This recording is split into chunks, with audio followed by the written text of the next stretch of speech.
The file was thin. That was the first thing Rail noticed when it landed on his desk. 400 worlds had been assessed by the Vreth Conclave over its long history. 400 files, each one thick with danger flags, threat matrices, biological hazard reports, political complexity ratings.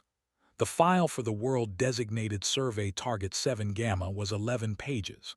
The threat rating was a single yellow dot, the lowest tier, meaning the species was considered no more dangerous than weather. Rail read it twice. Then he put it down and looked out the viewport of the station at the cold stars beyond. He had spent 60 years in Vreth Scout service.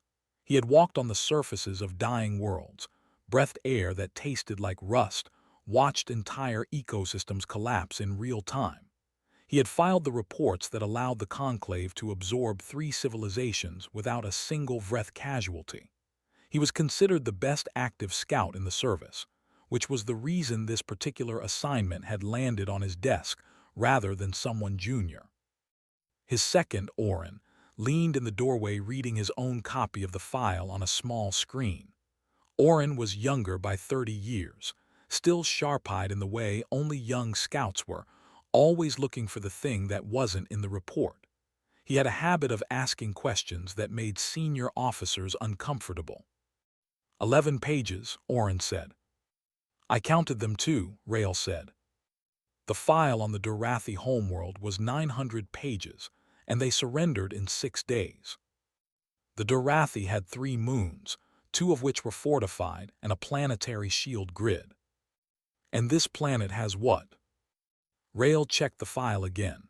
Approximately 8 billion inhabitants, combustion-based transportation, early digital communications, no off-world capability, no energy weapons. He paused.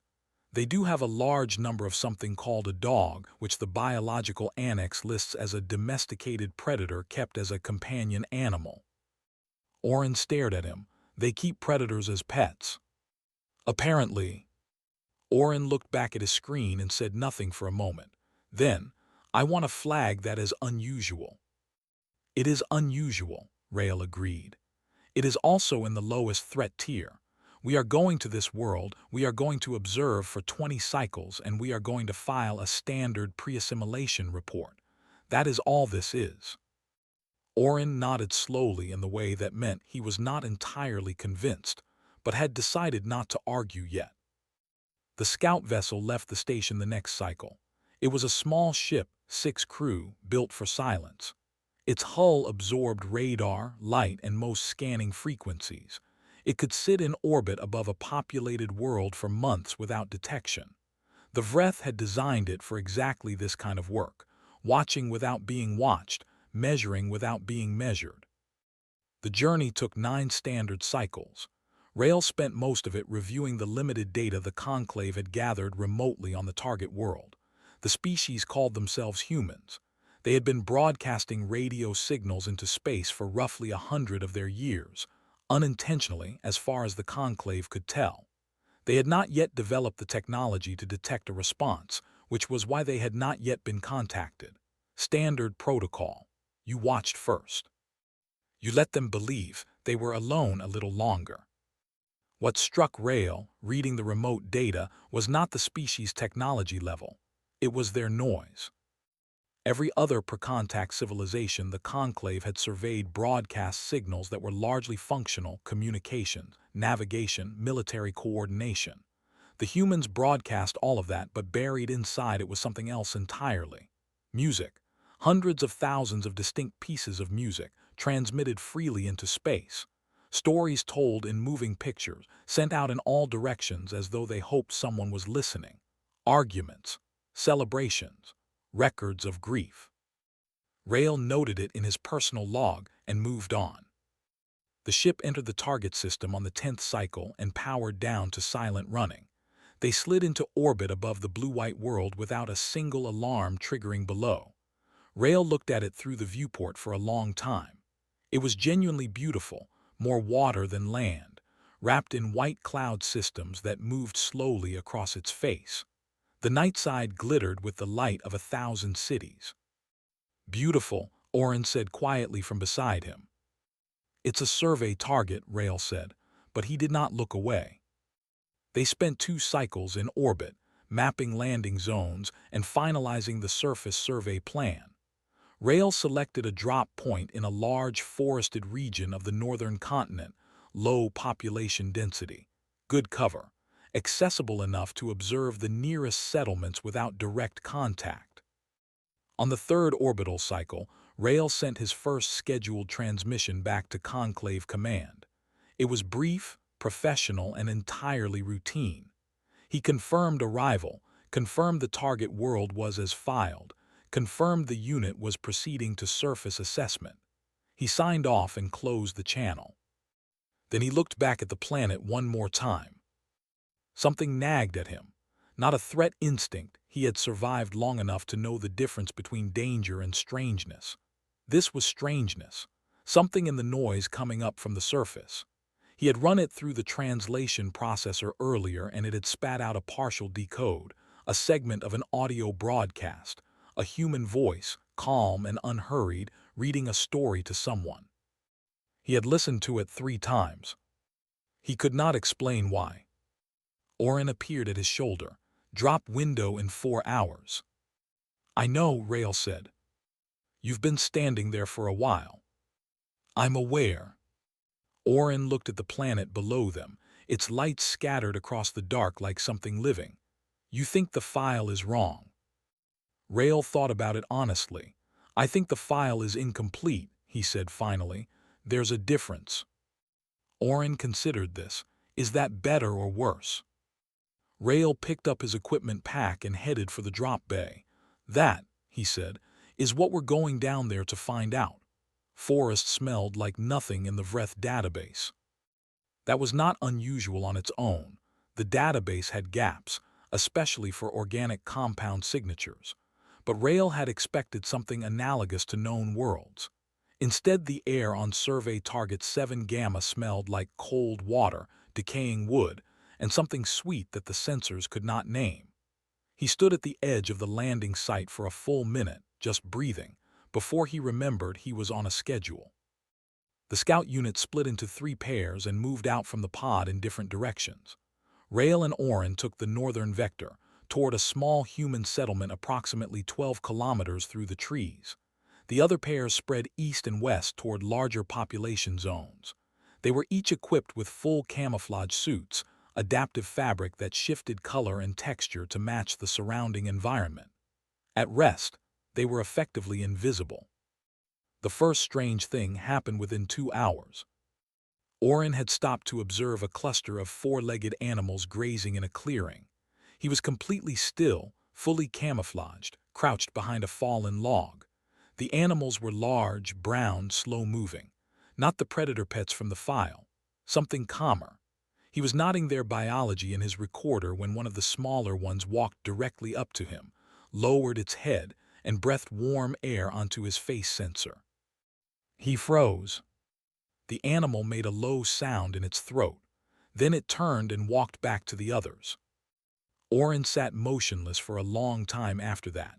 Then he opened his personal log and wrote, "The fauna on this world is not afraid of things it cannot see. Note for file." Rail noted it too, from 10 meters away, and said nothing. They reached the settlement by midday. It was a small collection of structures, wooden and stone, not industrial, a few hundred inhabitants. They positioned themselves in the trees at the edge of the village and observed. The humans were loud. Not aggressively, just constantly. They spoke to each other at close range even when they didn't need to communicate anything important. They laughed at things that were not dangerous. They touched each other on the arms and shoulders as they passed, brief contacts that served no obvious tactical purpose. Twice, Rail watched an adult human crouch down to the level of a small child and listen with what appeared to be complete attention to something the child was saying. The child was describing, as far as the translator could tell, a dream they had experienced. The adult listened to the entire dream. Then they said something that made the child laugh. Rail recorded all of it. He wasn't sure what category to file it under. The second strange thing happened that afternoon. A human woman came out of the tree line approximately 40 meters from their position, carrying a large pack and a series of small metal devices. She set up a camp quickly and efficiently. Shelter, fire, instruments. She was clearly a researcher of some kind. The instruments were pointed at the sky and at the ground alternately. She worked alone. After an hour, she stopped working. She made something hot in a metal container over the fire, sat back and looked up at the trees. Then she looked directly at where Rael was standing. Not near him, not approximately in his direction, directly at him. He did not move. His camouflage was active. She should not have been able to see him. She kept looking at his exact position for about 10 seconds. Then she looked away, took a slow drink from her container, and went back to her instruments. Rael exhaled slowly. He opened a quiet channel to Oren. "Did you see that?" "Yes," Oren said. "She can't actually see me." "No," Oren agreed, but she knew something was there. A pause. Rael, she didn't run. That night, Rael compiled the unit's observations into a draft report. He sat in the cramped interior of the pod for 3 hours, writing and deleting. The data was not false. Every individual observation was accurate and verifiable. But when he put it all together, it produced something that looked less like a survey report and more like a description of a species he genuinely did not understand. They grieved. Every unit they had observed today had some marker of grief, small memorials at roadsides, photographs kept in worn cases, an old man in the village who sat each evening by a grave at the edge of the settlement and talked to it quietly for 20 minutes before going inside. They also laughed more than any species in the database. Rail ran a frequency count. The humans in the village had produced audible laughter an average of 17 times per individual per observed day. He wrote in his draft, "Emotional range significantly exceeds database parameters for Class 3 species. Recommend extended observation before classification." He deleted it, rewrote it, deleted it again. Oren appeared in the pod doorway, mud on his suit from a longer survey sweep. "How's the report coming?" "Slowly." "I found something you should log." Oren held up his recorder. On the small screen was an image of a wall in the village, an old stone wall covered entirely in painted handprints. Dozens of them, different sizes, some very small. "Children's handprints?" Rail asked. "The paint dates to different periods. The wall is at least 4 generations old. Every generation added their handprints to it." Oren looked at the image. "They're saying they were here, that's all, just they were here." Rail looked at the image for a long time. He sent his first real transmission to command the next morning. It was professionally worded and technically accurate. It said the unit was conducting surface assessment as planned and that all personnel were well. It requested a minor extension on the standard observation window. It did not mention the handprints on the wall. Some things, Rael had decided, needed more time before they could be described correctly. The woman's name was Adira. They learned this because on the 4th day she spoke it aloud to herself while sorting her field notes. "Adira, you absolute fool, you forgot the backup battery," and the translator picked it up cleanly. She was a biologist studying soil patterns in the forest. She had been doing it alone for 2 weeks and would be doing it for 3 more. Her nearest neighbor was a ranger station 11 kilometers south. She had also, on day 3, left a small metal container of hot liquid on top of the scout pod. Rail had stared at it from the tree line for 20 minutes before Oren walked over, picked it up, opened it, and smelled it. "She knows we're here," Oren said. "She suspects something is here," Rail corrected. "Rail, she made us a gift." Rail did not have a good response to that.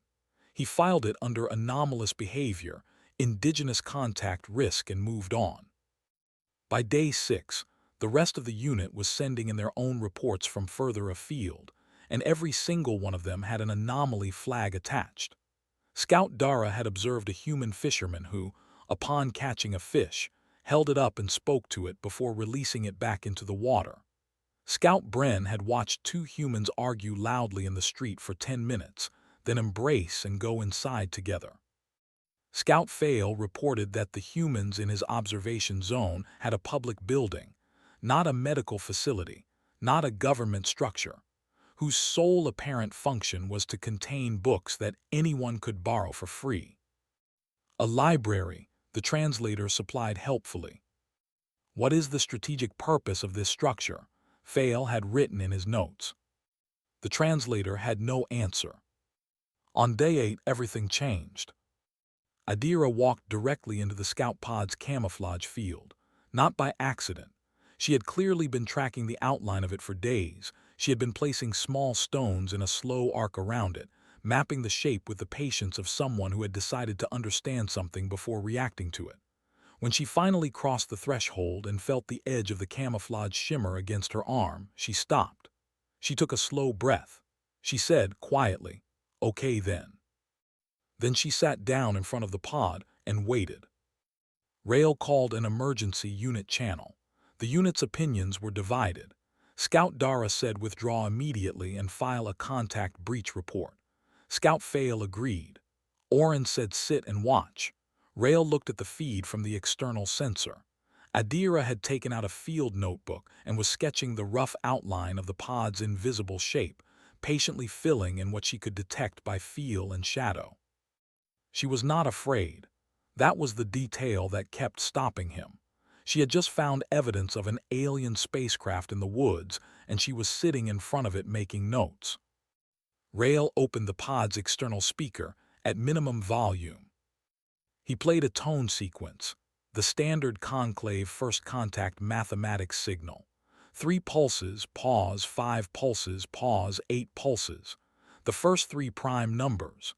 It was what you played when you wanted to say, "We are intelligent, we know you are intelligent, we mean to demonstrate this without threatening you." Adira stopped sketching. She looked up. Then she knocked on the pod's hull twice, paused and knocked 3 times. She had just responded in kind. Oren made a sound that Rail had never heard from him before. It took him a moment to recognize it as a laugh.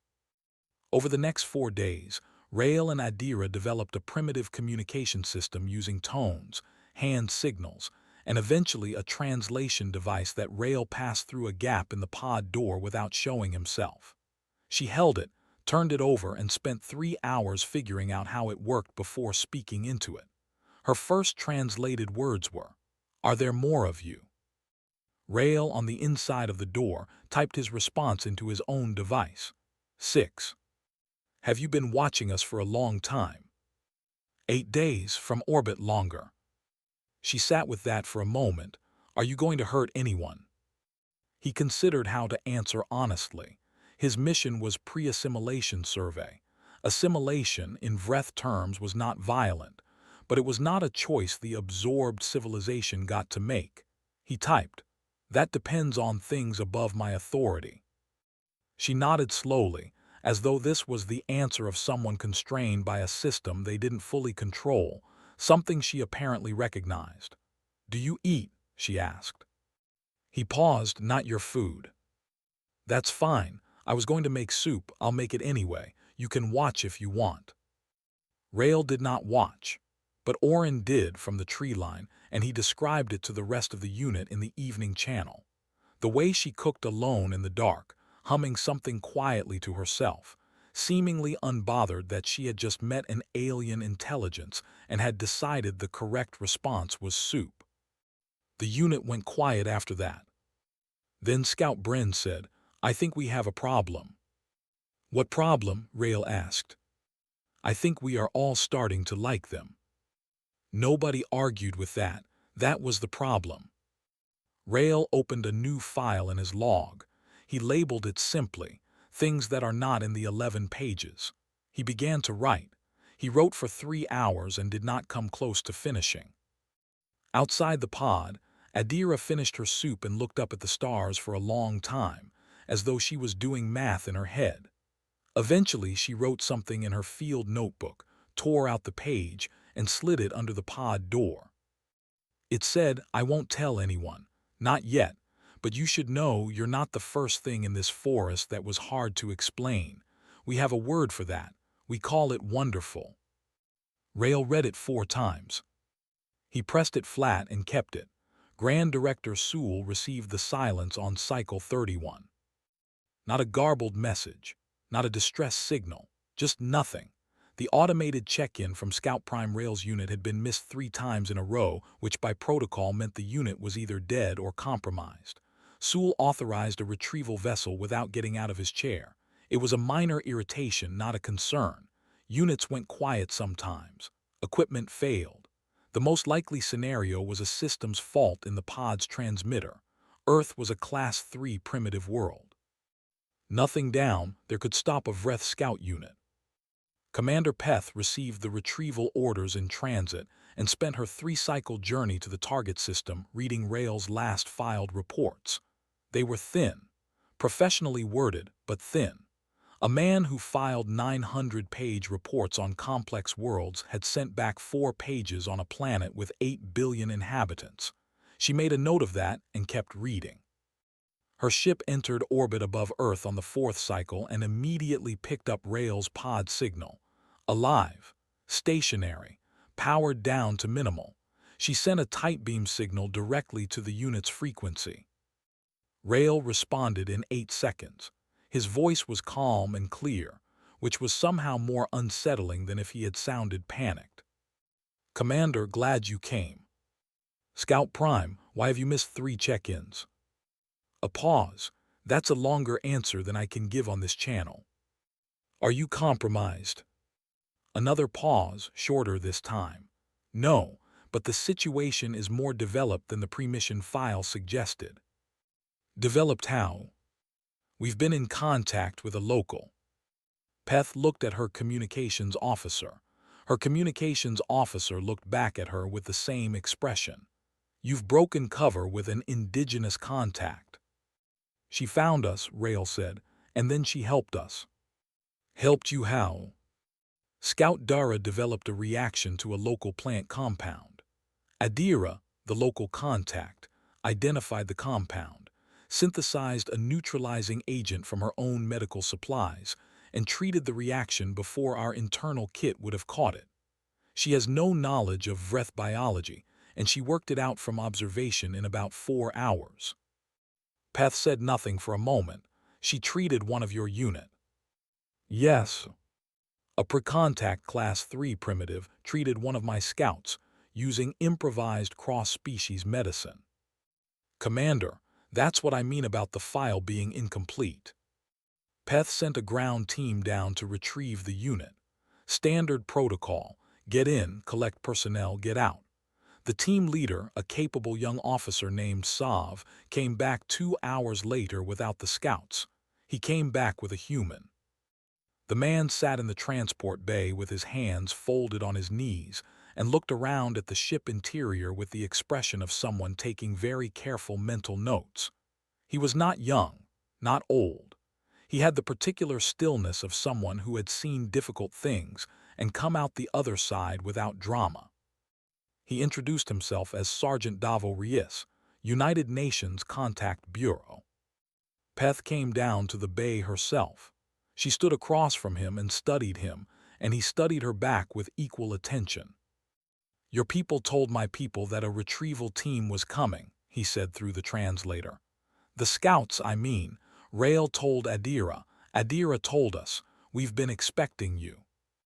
"The scouts told you we were coming." "We've been in contact for almost 3 weeks. They didn't tell us everything, but they told us that." Peth processed this. Her scouts had spent 3 weeks in informal contact with local inhabitants, which was a violation of every protocol in the survey handbook. She should have been furious. She found, to her own surprise, that she was mostly just curious. "Why did you agree to come aboard?"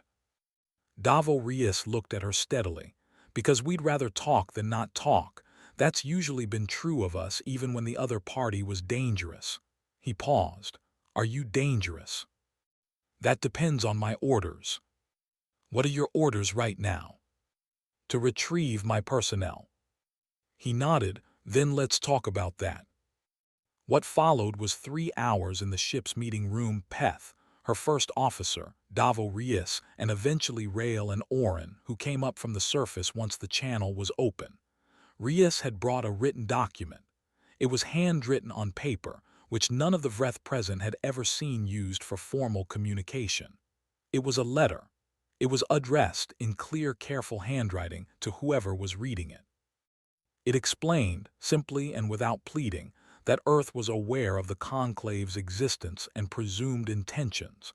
It said that humanity was not seeking a fight but was equally not seeking absorption. It asked for a pause. It asked for a conversation instead of a decision. It was signed by representatives of 212 nations. At the bottom, in different handwriting, someone had added, "We have been alone for a long time. We would very much like to not be, but not like this." Peth read it twice. Then she set it down and looked at Rael. "You knew about this letter." "I knew they were writing something," he said. "I didn't know what it would say." "Does it change anything from your perspective?" Rael was quiet for a moment. "Commander, I've surveyed 19 worlds. I have never, not once, had a precontact species hand me a written letter addressed to my people asking politely to be treated as equals." He met her eyes. "That changes something." Peth encrypted her own report to Sewell that evening. It was the longest report she had ever filed. She requested a full halt on the assimilation timeline. She attached Reis's letter, all of Rael's unit logs, and a simple note of her own. The note said, "Director Sewell, we have made a classification error. Earth is not what we thought. I need time to prove it before you make a decision we cannot undo." She hit transmit and sat back and looked at the planet below her, lit up and spinning quietly in the dark, carrying 8 billion people who had no idea how close things had just come. Then she went to find Davo Reis and asked him what the handwriting at the bottom of the letter meant. Sewell read Peth's report standing up, which he never did. Then he read it again. Then he called his science director and his military director into his chamber and made them read it too. When they were done, all three of them stood in silence for an uncomfortable amount of time. The military director spoke first. He said what was tactically obvious: one retrieval vessel, one set of compromised scouts, one primitive world. The solution was simple: send the fleet.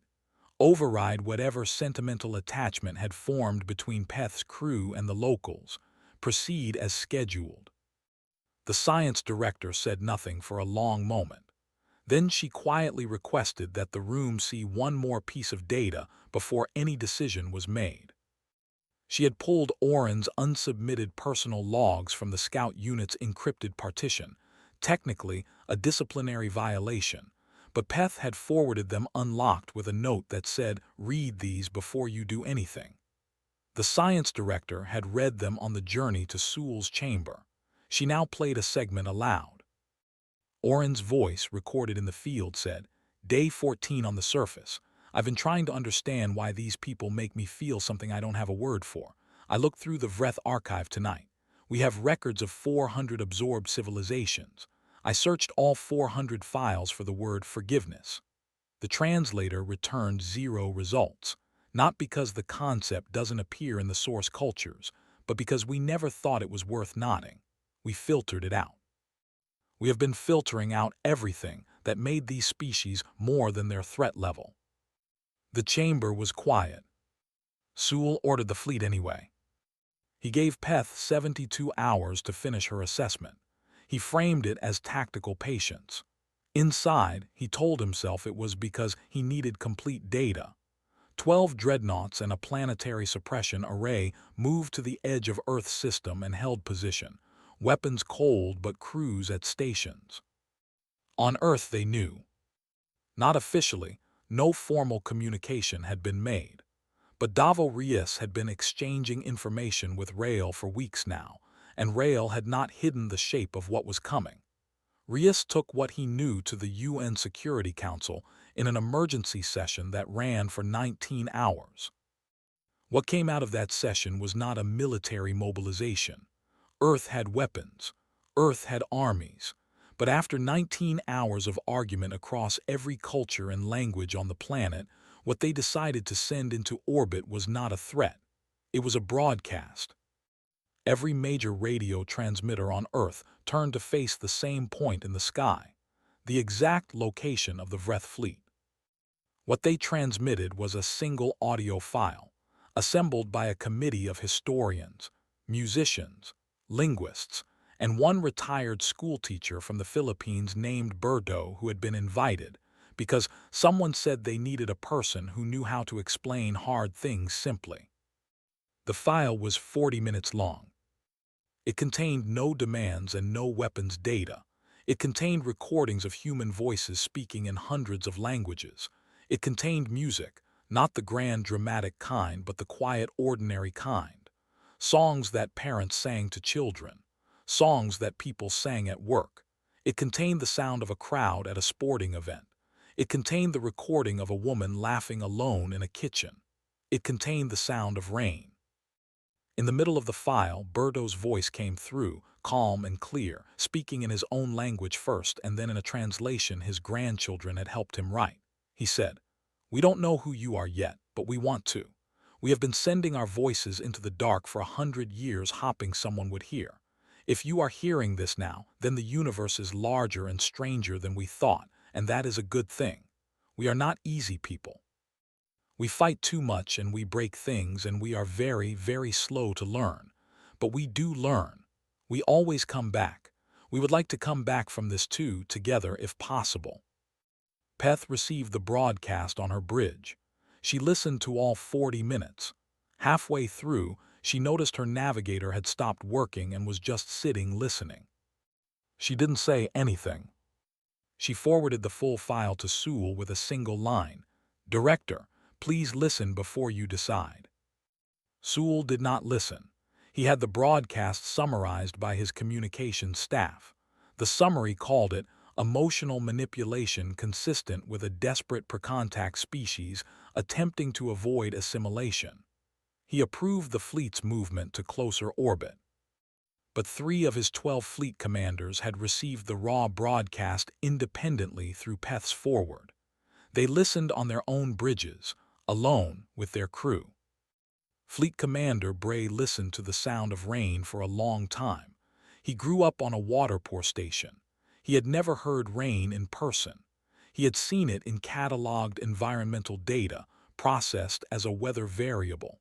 He had never heard it as something you just sat and listened to. He sent an encrypted message to the other 2 commanders. The message said only, "Hold." They held. Sewell, reviewing the fleet movement logs the next cycle, discovered his orders had not been carried out. He was furious in the particular cold way of someone who has never been defied before. He sent direct commands to each commander. Bray responded by transmitting the 40-minute broadcast back to Sewell's personal channel and saying, "Director, the full file, not the summary." There was a 9-hour silence from Sewell's office. In that silence, Oren sat with Adira on a hillside above the forest. He had been outside the pod more than inside it for the past week. She had been teaching him the names humans had given to star clusters. Ridiculous names named after animals, after heroes from old stories, after objects in daily life. "That one," Adira said, pointing at a cluster near the horizon. "We call that the Hunter." Oren looked at it.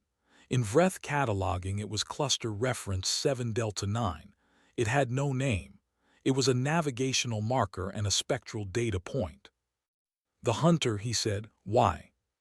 "Because someone, a long time ago, looked up at it and saw a shape, and they wanted to put a name to the shape because it made the sky feel less empty." She lowered her hand. "We do that with everything. We name things. It's how we make room for them." Oren thought about that for a while. From orbit, the Vreth fleet held its position. Below, 8 billion people went about their day, most of them not yet knowing how close the edge had come, making food and telling stories and nomming the shapes they saw in the stars, the way they always had, the way they would not stop doing no matter what came next. Sewell listened to the rain. He listened alone in his chamber with the door sealed. Nobody saw him do it. Afterward, he sat for a long time and looked at nothing in particular.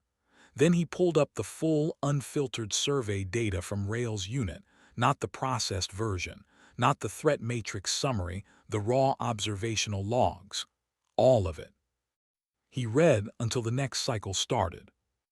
What he found was not what he expected to find. He had expected the logs of a compromised unit that had gone soft. He found instead the work of a meticulous professional who had encountered something his training had not prepared him for and had tried, carefully and honestly, to describe it without distorting it. Rail had filed entries on everything: human art, human law, human agriculture, human medicine, the way they organized to rebuild after floods and fires, the way they documented their own failures as well as their victories, in enormous public libraries and personal diaries and stone monuments, the way a species that had no business surviving its own history had survived it anyway, every time, and written the whole thing down so the next generation would know what not to do. At the back of the raw logs was a note Oren had tagged as personal, not for formal submission. Sewell read it anyway. It said, "We were taught that a species' worth is measured by its technological output and the stability of its governance structures. By that measure, Earth is unremarkable, but there is another measure I have not seen in the Conclave's assessment framework. How does a species treat the things that can't fight back? How does it treat the old, the ill, the young, the stranger? By that measure, Earth is one of the most advanced civilizations I have ever observed. They are not consistent. They fail this measure frequently and badly, but they know they fail it. They keep a record of their failures. They teach their children the names of the failures so they won't repeat them. I don't know what that is exactly, but I don't think we have a word for it." Sewell closed the file. He spent another full cycle reviewing the Conclave's records on all 400 absorbed civilizations. He had read these records many times over his career, but he read them differently now. He looked for what Oren had described: the measure. He found traces of it in some species, faint, partial, buried under the threat data. He found the places where the Conclave had noted these qualities briefly and then filed them as irrelevant to assimilation readiness. On the 203rd file, he stopped reading. He made a decision. He did not announce it.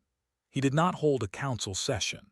He simply updated the fleet's operational orders to stand down hold, noted in the mission log that additional classification review was required for Survey Target 7 Gamma, and opened a direct communication channel to Peth's vessel.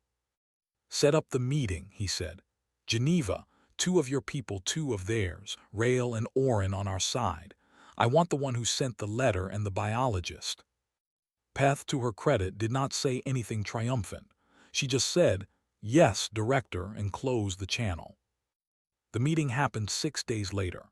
The venue was a large hall in the Swiss city of Geneva, a place that Davo Reis had explained held a long history of human negotiations. Adira had been included because Rail had asked specifically, and because she had been the first human to make contact with the unit, and there was something right, Oren felt, about her being there at the formal start of things.